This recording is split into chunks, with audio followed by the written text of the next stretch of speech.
possible that there's a hidden gem in your company somewhere that comes up with a concept or comes up with an idea. I mean, we don't want to say we're taking the job away from the social media manager that's responsible for the brand's presence online, but it's really about how can we help them.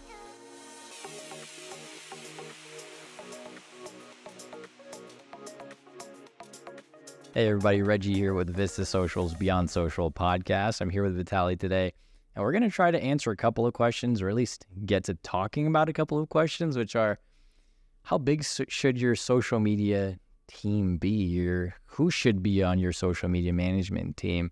And Vitaly, really, I think the goal of this isn't necessarily to say you should go out and hire a bunch of social media managers, but it's who already on your company should be involved, whether it's in ideation, collaboration. And that's what I want to dive into a little bit today. Correct, yeah. So not every brand can afford a large social media management team, right?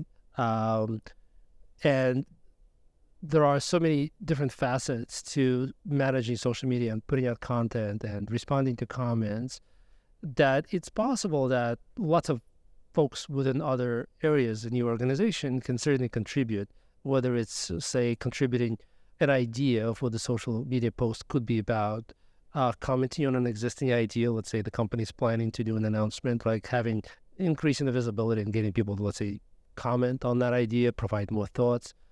Let's say you have a situation where somewhere you have a storefront or a restaurant, and there are some maybe people on the ground taking photos and pictures, finding a way for those to get loaded into the appropriate platform to be shared later. So all sorts of collaboration.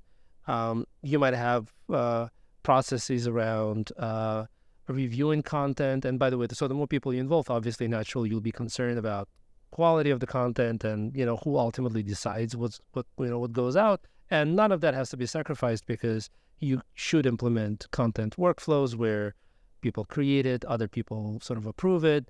And that goes for the brand, but similar ideas, we'll say within an agency. You can involve freelancers to help you with copy. You should involve clients logging in and helping you and approving content, contributing content. So the more the better, really, when it comes to social media management. All the while, you can certainly have fairly strict processes as to, who pushes the trigger to get the content out there. But generally speaking, the more people are participating in the process, the more, at a minimum, the more content you'll have to share and the more ideas you'll have.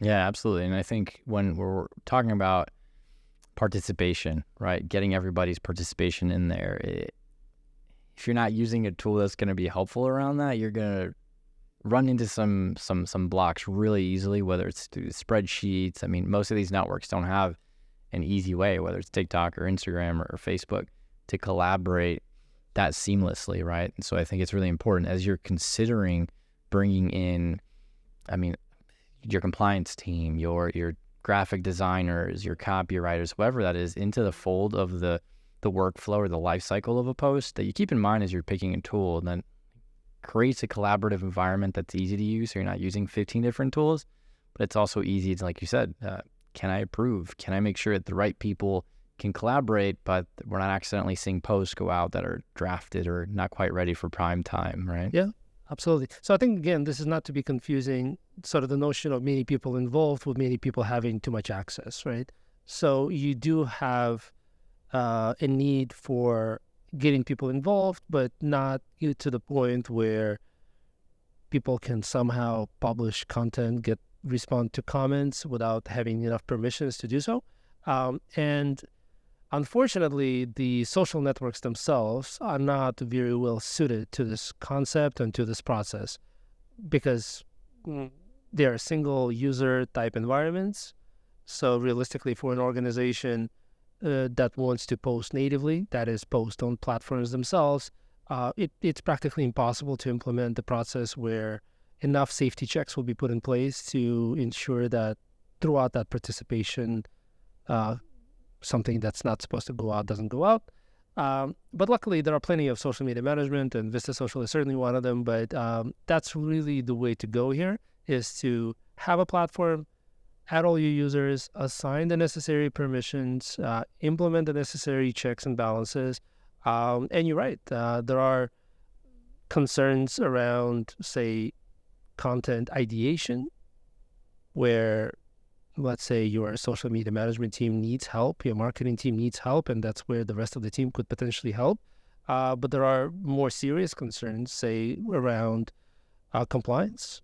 Who decides ultimately, and what checks and balances does the content and responses go through before landing on your pages and profiles on social media? For that purpose, you would need workflows for your content. And it would be somewhat unproductive to keep those workflows somehow offline, away from the actual ideation platform that you're using, content creation platform.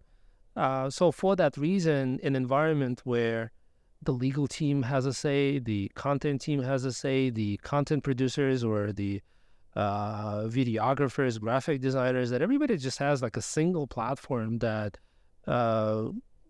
where they can come in, safely contribute content, and have somebody in the end pull the trigger. That's really the better process in general.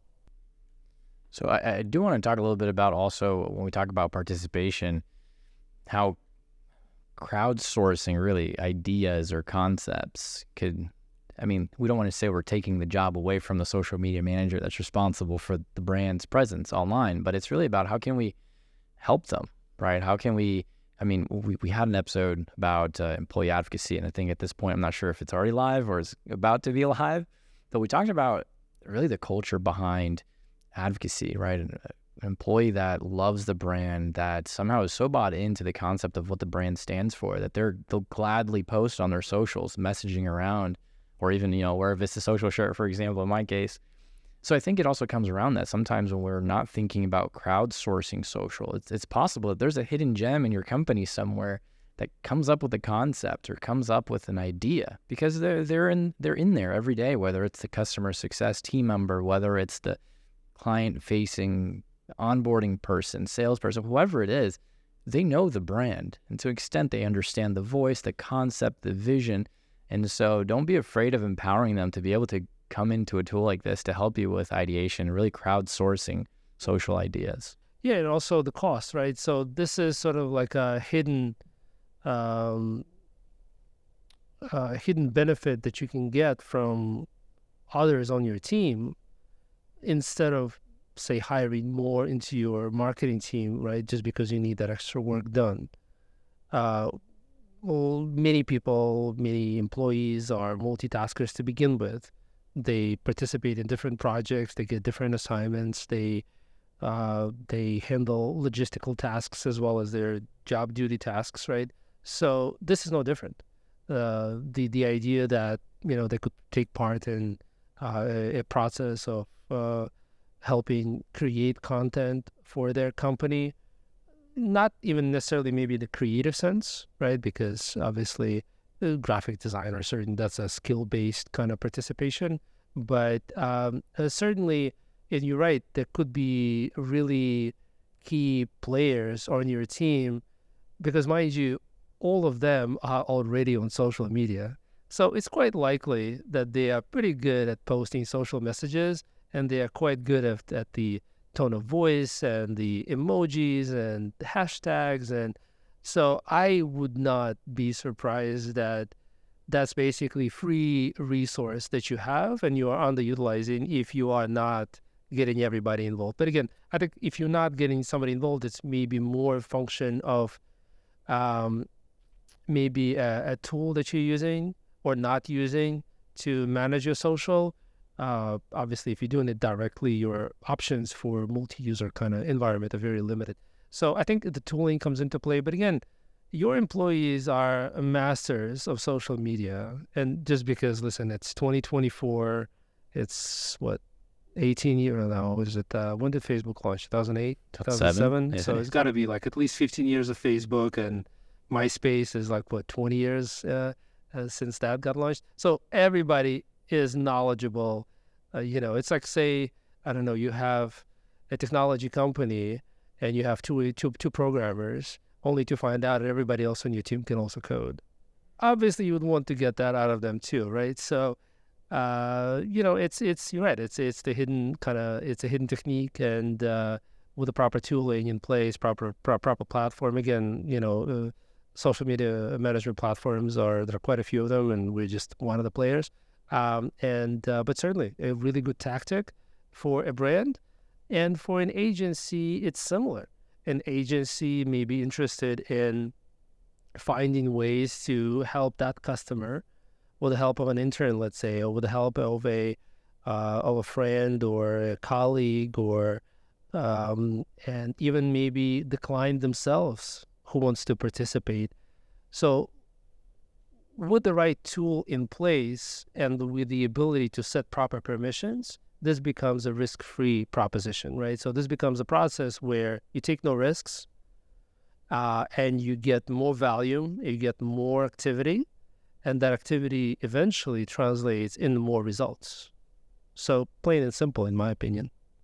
So in my perspective, at least where I'm hearing too, when we talk about the tooling, someone's considering getting their entire company involved or a subset of their company involved, probably would be very important when we're considering a tool. And, we're a little biased, vistasocial and all that, but getting people into the platform is one thing. And it's great to have people be able to see what's coming up or maybe be able to draft ideas. But if you're having to communicate outside of this tool, maybe you're having to go to Slack or go into email, whether it's for clients adding notes, let's change this via email, kind of defeats a little bit of the purpose as well. The idea really is to keep as much as you can into the tool. And so whether that's being able to communicate through comments, approve, adding notes, post creating history, drafts. right? So like seeing everything that happened to that idea, right? Yeah, absolutely. Yeah. So is there anything else that, I guess in your perspective, a couple of things that someone should consider when they're looking for a tool to help them to enact something like this? Yeah, so I think the idea of getting people involved, it's a fairly straightforward idea. I think maybe one of the things that we are trying to highlight in today's conversation is how people that are not necessarily in the marketing space can get involved, right? And how the tools in place could help with that.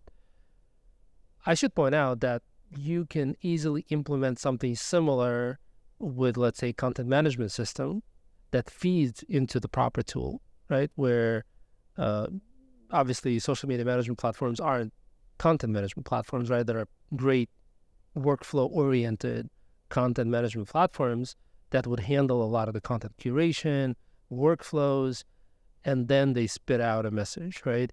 So, and that's fine as well. So in that case, you would simply hook up your content management platform to an SMM tool and have that be the delivery mechanism. In this case, potentially you don't necessarily need a tool, but nevertheless, you are still thinking in the paradigm of how can everybody on the team contribute to the company message. And you're right to also kind of bring up the employee advocacy. It's a slightly different aspect of employee participation because in that situation, your employees are sharing content independently on their profiles and promoting your company that way. But as we are talking in that podcast, one of the things that we kind of try to really reiterate is the cultural the strength of the company's culture that's sort of driving content, sort of driving participation by employees in anything the company does, in this case, social media. So if you foster that kind of culture, which can include getting your employees to help out with the actual company messaging, as well as subsequently being part of the advocacy and continue sharing that on their profiles, all of that is tied together. So even more reason to get everybody involved, or the larger number of people, and have that sort of very collaborative way of sort of operating in this space. Because again, social media is really all about honesty and value, and to achieve that, you have to be very true to your overall company purpose, to the customers, and the way to do it is to really kind of get as grassroots as possible on this, right? To get the actual people. Yeah, give them a voice, right? Give them a platform to be able to engage and to help produce content that's around the brand. So absolutely awesome. Well, Vitaly, thank you again. It's a great conversation. Make sure you guys check out the Beyond Social podcast website, vistasocial.com/Beyond Social podcast, for any ideas you might have, comments. If you like this episode, if you have suggestions, let us know. Wherever you're consuming this content, whether it's YouTube, Spotify, Apple Podcasts, give it a like, share it around, and we'll see you guys next week.